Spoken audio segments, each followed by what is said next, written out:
Surplus transfer का list हम जारी करेंगे। हो रहा है तो सरप्लस वाले हैं, म्यूचुअल वाले हैं, उन्होंने तो आवेदन कर ही दिया। अब जनरल ट्रांसफर वाले जो हैं, चाहे वो विशिष्ट वाले हों, बीपीएससी वाले हों, एचटी हों, एचएम हो, सब इंतजार में है। ये सरप्लस और म्यूचुअल की लिस्ट कब जारी करेंगे? देखिए, मैं आपको एक आंकड़ा बताता हूं कि कल हमने इसकी भी समीक्षा की, तो जो हमारे पास लगभग 73,000 आवेदन आए हैं, उन आवेदनों में हमने कल पूछा विभाग से, तो लगभग 37-38 हजार ऐसे शिक्षक हैं जिनका स्वतः ट्रांसफर हो जा रहा है। अच्छा, मतलब बिना कोई गणित बनाए उन्होंने जो आवेदन किए हैं उनका ऐच्छिक ट्रांसफर हो रहा है। उसमें बड़ी संख्या में बहनें हैं, जबरन हटाना ही नहीं पड़ रहा। नहीं, बड़ी संख्या में बहनें हैं, शिक्षिकाएं हैं। अच्छा, और इसको लेकर के हम लोगों ने साफ कहा है कि 17 सितंबर से जो जनरल ट्रांसफर का आवेदन हम लेंगे, उसके पहले हर हाल में सरप्लस ट्रांसफर का लिस्ट हम जारी करेंगे। शुरुआत कब से कर रहे हैं इस महीने में? चूंकि अब 2 दिन 3 दिन ही शेष है, अब शुरुआत कब से कर रहे हैं? कुछ शुरुआत करेंगे इस महीने? मैं आपको आज घोषणा कर रहा हूं ना कि मेरी इस बयान से जो बहनें दूसरे जिले में किन्हीं कारणों से फंसी हुई हैं और जो लंबे समय से इंतजार कर रही हैं कि हमारा भी स्थानांतरण अपने जिले में होगा, अपने घर के बगल में होगा, उनके लिए आज मैं एक बड़ी खुशखबरी दे रहा हूं कि जिनका भी नाम सरप्लस में था, उन लोगों ने जो आवेदन किए उसमें अधिकांश शिक्षक और शिक्षिकाओं का ट्रांसफर बिना किसी परेशानी के हो रहा है, उनके ऐच्छिक स्थान पे हो रहा है। और बाकी लोगों के लिए जिस प्रकार के मानक तय किए गए हैं उसको लेकर के हमारी ओर से कल शाम को हम लोगों ने गो अहेड कर दिया। और आपको मालूम है कि कल 4:30 बजे से लेकर और 10:30 बजे रात तक हमारी समीक्षा बैठक चली है। बिल्कुल, इतनी लंबी समीक्षा बैठक कभी नहीं हमने की। लेकिन लग रहा है, आपके बॉडी लैंग्वेज से लग रहा है कि आपने ट्रांसफर की जो प्रक्रिया है, जो आवेदन है, उसको निपटा लिया है और काउंटडाउन भी शुरू हो चुका है, ऐसा लग रहा है। देखिए, ईमानदार प्रयास जब भी आप करेंगे तो आपको सफलता मिलेगी। हमने अपने पूरे विभाग से के अधिकारियों से ये अपेक्षा की है कि किसी भी व्यक्ति को उंगली उठाने का अवसर हम नहीं देंगे। चलिए, इशारा काफी है कि ट्रांसफर की जो प्रक्रिया है इसे इन्होंने पूरा कर लिया। हालांकि तारीख का ऐलान नहीं कर रहे हैं कि लिस्ट कब जारी करेंगे, लेकिन लग रहा है इशारा में कि इन्होंने तैयार कर लिया है और इसी महीने में हो सकता है कि ये जारी कर दें। हम बार बार कोशिश कर रहे हैं कि इशारा को अब क्लियर कर दें इस महीने। और आपको मैं उन शिक्षकों को भी कहूंगा जो किन्हीं कारणों से कोर्ट चले जाते हैं, मैं उनको आग्रह करूंगा। कोर्ट का लफड़ा भी है क्या इसमें? ट्रांसफर में जो कोर्ट में नहीं, कुछ शिक्षक अपने लिए कोर्ट गए हैं, उनके मामले में माननीय न्यायालय ने यह आदेश दिया है कि जो भी एप्लीकेंट हैं उनको छोड़ करके बाकी का आप ट्रांसफर कर सकते हैं। तो इसीलिए उनको हम छोड़ रहे हैं, लेकिन हमारा संदेश उन तक भी पहुंचे। कोर्ट जाने से पहले मंत्रालय आए, निपटा देंगे आप। जब भी मंत्रालय आए तो स्कूल से छुट्टी लेकर आए, मामला सॉर्ट आउट कर देंगे आप। मैं कह तो रहा हूं कि मैं किसी भी अपने शिक्षक को कोर्ट जाने के लिए कोई अवसर नहीं दूंगा। एक और सवाल है सर कि जनगणना ड्यूटी में जो लगाए गए हैं, क्या उनका ट्रांसफर हो रहा है? नहीं, उसको लेकर के विधि विभाग से मंतव्य लिया गया है और वो मंतव्य आजकल में प्राप्त होगा, उसके बाद आपको बताएंगे। लेकिन एक बात हम आपको विशेष रूप से कहना चाहेंगे, हमारे जितने भी कर्मी शिक्षा विभाग के हैं, अब उन्हें कभी भी कोर्ट जाने की नौबत नहीं आएगी। हाँ, हो सकता है कि हमारे ही निर्णय से कोई असंतुष्ट हो, तो एक बार हमारे निर्णय का इंतजार करें। और 5 सितंबर को, अभी तक आपने देखा सहयोग पोर्टल आम लोगों के लिए मुख्यमंत्री जी ने खोला, उसके बाद उन्होंने विद्यार्थियों के लिए किया। अब हमने ऐलान किया, कल ही हमने निर्णय लिया कि 5 सितंबर जो शिक्षक दिवस है, गुरुर् ब्रह्मा गुरुर्विष्णु गुरुर्देवो महेश्वरा गुरु साक्षात परम ब्रह्म तस्मै श्री गुरुवे नमः। ये हमारे जो शिक्षक हैं वो गुरु हैं, जिन बच्चों को पढ़ाते हैं उनके वो शिष्य हैं। ये गुरु और शिष्य परंपरा को स्थापित करना है बिहार में, ताकि जो बच्चे हैं, विद्यार्थी हैं, उनके मन में अपने शिक्षक के प्रति गुरु का भाव आए और जो शिक्षक हैं उनको विद्यार्थियों के प्रति शिष्य का भाव आवे। इस व्यवहार परिवर्तन के लिए हमने काम शुरू किया है और साथ ही साथ शिक्षकों की समस्याओं के निदान के लिए हमने शिक्षक सहयोग पोर्टल हम माननीय मुख्यमंत्री जी से लॉन्च कराएंगे 5 सितंबर को। और आप देखेंगे कि फिर किसी शिक्षक को डीओ ऑफिस का चक्कर नहीं लगाना पड़ेगा। ऐसा प्रबंध करने जा रहे हैं कि सभी शिक्षकों की समस्याओं का समाधान ऑनलाइन पोर्टल से होगा। आपने एक और जानकारी दी थी और चेतावनी भी दी थी अधिकारियों को, जो एरियर के नाम पर टीचर्स के साथ खिलवाड़ करते हैं, पैसे का डिमांड करते हैं कि हम जो है 15 अगस्त तक कार्रवाई करेंगे। क्या सूची तैयार हो गई है कि ऐसे डीओ या डीपीओ जो एरियर लटकाए हुए हैं और टीचर चक्कर लगा रहे हैं, पैसा दे रहे हैं, उनसे क्या? अब आज रक्षाबंधन, उनको ठीक से मना लेने दीजिए। आज कहना उचित नहीं होगा, लेकिन बड़ी कार्रवाई की तैयारी है। अच्छा, ये ट्रांसफर वाला जो है सर, चूंकि सितंबर में आपने कहा है कि जनरल ट्रांसफर भी करेंगे, ये जो ऑप्शन दिया गया था, टीचर से मांगा गया था, क्या आप ये भी तो आप फीडबैक लिए हुए हैं कि कितने % टीचर को ऑप्शन मिल रहा है या ऑप्शन से बाहर भी आप दे रहे हैं? तो मैंने अभी आपको कहा ना कि लगभग 37,000 शिक्षक ऐसे हैं जो जहां चाहते हैं वहीं उनका हो रहा है स्वतः। तो हमारा जो ये 73,000 का आंकड़ा है, तो 37,000 तो आराम से चला जा रहा है, मतलब 50% से अब 50% से अब। और बाकी के लिए हमने कहा है, बाकी के लिए मतलब बहुत सारे ऑप्शन में भी आएंगे।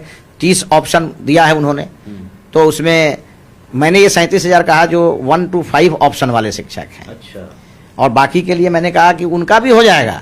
और साथ ही साथ हमने अपने अधिकारियों को कहा है कि वैसे शिक्षक जिनका मान लीजिए कि ऑप्शन जो दिया है और उस पर नहीं हो पा रहा हो, वैकेंसी नहीं मिल पा रही हो, उनसे बातचीत करके उनके लिए कोई सुटेबल जगह की खोज करके, और चूंकि इस ट्रांसफर का नाम ही ऐच्छिक ट्रांसफर है तो जबरिया ट्रांसफर नहीं करना है। एक और सवाल कि चूंकि 5 साल को लेकर एक र्यूमर भी उड़ा हुआ है कि 5 साल जो एक जगह रह गए उनका भी ट्रांसफर हो जाएगा, एक तरह से अपने ब्लॉक में है उनको भी हटाया जा रहा है, तो ये सब भी मैंने अभी आपको कहा ना कि जबरिया ट्रांसफर नहीं होगा, लेकिन कानून तो कानून है। जब नियम कानून बन गया, हमारे सभी शिक्षक बहुत ही विद्वान हैं और उन्हें ये मालूम है कि नैतिकता का तकाजा क्या है। वो अपने लिए अच्छे अगल बगल आसपास सुविधाजनक स्थान चुने। और हमने शिक्षा विभाग के अधिकारियों को साफ साफ कहा है शिक्षकों से, और उसका हम सिस्टम भी बनाने जा रहे हैं कि कहीं इसके गोद में भ्रष्टाचार तो जन्म नहीं लेगा, और हम नहीं लेने देंगे। एक बात अब तय जान लीजिए, पूरी तरह पारदर्शिता के साथ शिक्षा विभाग ट्रांसपेरेंसी के साथ ही काम करेगा। ये मेरा फर्स्ट कमिटमेंट है। बिल्कुल। दूसरी बड़ी बात है कि शिक्षा विभाग का एक्शन और एक्टिविटी देखकर एक सवाल तो बिहार को लेकर था कि पैसे की कमी है, राज्य सरकार के पास जो है राज्यांश जो है उसकी कमी है, आर्थिक कमी झेल रही है सरकार, लेकिन आपके डिपार्टमेंट का एक्शन देखकर लग रहा है कुछ रुका नहीं है। तो अब जो है लाइब्रेरियन की बहाली को लेकर भी, चूंकि आपने एक तरह से इशारा दे दिया, कब बहाली? नहीं, सबकी बहाली होगी, लाइब्रेरियन की होगी, कंप्यूटर की होगी, कोई छोड़ेंगे नहीं। इस साल वैकेंसी दे रहे हैं। हाँ, बहुत सारे निर्णय हमने कर लिया है जो आप आज आपको 1-2 दिन के अंदर में आपके सामने आएगा, तो हमारे जो युवा हैं वो खुश हो जाएंगे। ये अभी चूंकि शारीरिक शिक्षा वाले जो हैं आपके पास रोज आ रहे हैं, और उनके लिए क्या कर रहे हैं? बहुत कम वेतन और उनका जो ये मानदेय है। नहीं, मैं देखिए, एक तो प्रमोशन भी बहुत दिनों से हमारे शिक्षकों का रुका हुआ है, प्रमोशन पर भी हम निर्णय लेने जा रहे हैं। हम एक कमेटी बना रहे हैं विभाग में, उनसे पूरा रिपोर्ट मंगाएंगे, फिर उसके बाद मुख्यमंत्री जी के साथ बैठ करके कि हमको कितना अधिभार आ रहा है, बजट में हमें कितना इजाफा करना होगा, इन सब चीज़ों की जानकारी लेंगे, लेकर के सीएम मुख्यमंत्री जी के साथ बैठेंगे, बैठ कर निर्णय लेंगे। आपके डिपार्टमेंट को तो पैसे कमी नहीं है ना? नहीं, कोई कमी नहीं है। देखिए, मन छोटा नहीं होना चाहिए।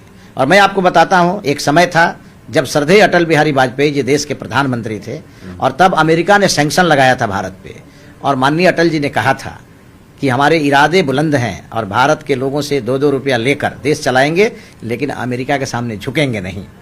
और आज अटल जी उसी रूप में देश में याद किए जाते हैं। अब तो मोदी जी प्रधानमंत्री हैं और सम्राट जी मुख्यमंत्री हैं। मोदी जी दिल्ली बैठे हैं, सम्राट जी पटना बैठे हैं, तब तो शिक्षा के लिए कोई भी बजट की कमी होने नहीं देंगे।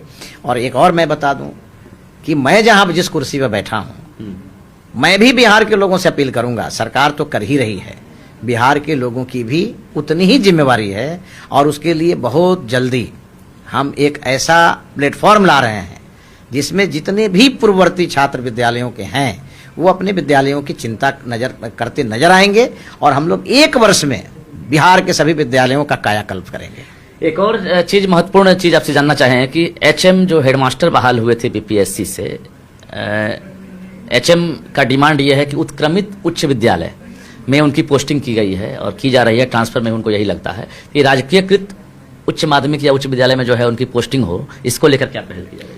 मैंने कहा ना, इसी के लिए तो सहयोग पोर्टल ला रहे हैं शिक्षकों के लिए। जब शिक्षकों के लिए पोर्टल आएगा तो उनकी जितनी भी डिमांड है सरकार तक सीधे पहुंचेगी। अच्छा। और वो उनको जो जो परेशानी दिख रही होगी, हो सकता है कि उनकी बात डीओ ऑफिस तक ही रह जाती होगी, सचिवालय में नहीं पहुंचती होगी, और इस पोर्टल का सीधा मॉनिटरिंग मैं स्वयं करूंगा। और मैं सभी शिक्षकों को आपके माध्यम से आज विश्वास दिलाता हूं कि इस सहयोग पोर्टल जो शिक्षकों के लिए शुरू होने वाला है, इस पे एक भी आवेदन वो देंगे 30 दिन में ठीक उसी प्रकार निदान होगा जिस प्रकार से सहयोग पोर्टल का माननीय मुख्यमंत्री जी करते हैं, और कार्रवाई भी उसी प्रकार होगी, स्वतः कार्रवाई होगी। एक आखिरी सवाल, चूंकि राजकीय शिक्षक दिवस के अवसर पर आप मेगा इवेंट करने वाले हैं एसकेएम में, और अलग अलग जिले के शिक्षक जो हैं वो सम्मानित किए जाएंगे, अधिकारी भी उसमें शरीक हो रहे हैं। राजकीय शिक्षक सम्मान समारोह से अलग हटकर जो मेधावी शिक्षक हैं, जो बेहतर गुणवत्ता शिक्षा देना चाहते हैं या दे रहे हैं, उनका मूल्यांकन करने के लिए कोई कमेटी बना रहे हैं कि वैसे शिक्षक जिले में अगर बेहतर क्वालिटी दे रहे हैं, कंपटीशन की भावना उनमें अगर है, या एक मैसेज दे रहे हैं, तो उनके लिए क्या कोई सम्मान की प्लानिंग है? बिल्कुल, उसके लिए जिलों में भी कमेटी है और राज्य में भी कमेटी है, और उसी के आधार पर कल ही हम लोगों ने निर्णय लिया कि हर जिले से एक एक योग्य शिक्षक को, और उनको हम लोग राजकीय सम्मान से सम्मानित करेंगे। अभी हमारी 2 बहनें बिहार से राष्ट्रीय स्तर पर उन्हें पुरस्कार मिला है, मैं उनको आपके माध्यम से बहुत बधाई दूंगा। और अब जो हमारे शिक्षक चयनित होंगे, सभी जिलों से एक शिक्षक चयनित होंगे, और इस कड़ी को आगे हम और बढ़ाएंगे। ये आज आपका जो देख रहे हैं कि ड्रेस है वो कुछ खास लग रहा है, क्या लग रहा है? रक्षाबंधन को लेकर ये धारण किया है? नहीं, ये तो हमारी हिंदू संस्कृति है कि जब भी हमारे लिए कोई पर्व त्यौहार आता है तो हम अपने भगवा रंग के कपड़े पहनना ज़्यादा पसंद करते हैं, क्योंकि भगवा जो है वो सूर्योदय की निशानी है। जब आप देखते होंगे सुबह सुबह जब सूर्य भगवान दस्तक देते हैं तो पूरा उनकी आकृति भगवामय होती है। तो अब बिहार में शिक्षा का सूर्योदय भी हो रहा है, और इसीलिए शिक्षा मंत्री को तो ये ड्रेस पहनना ही चाहिए। चलिए, बहुत बहुत धन्यवाद। तो हमारे साथ बिहार के शिक्षा मंत्री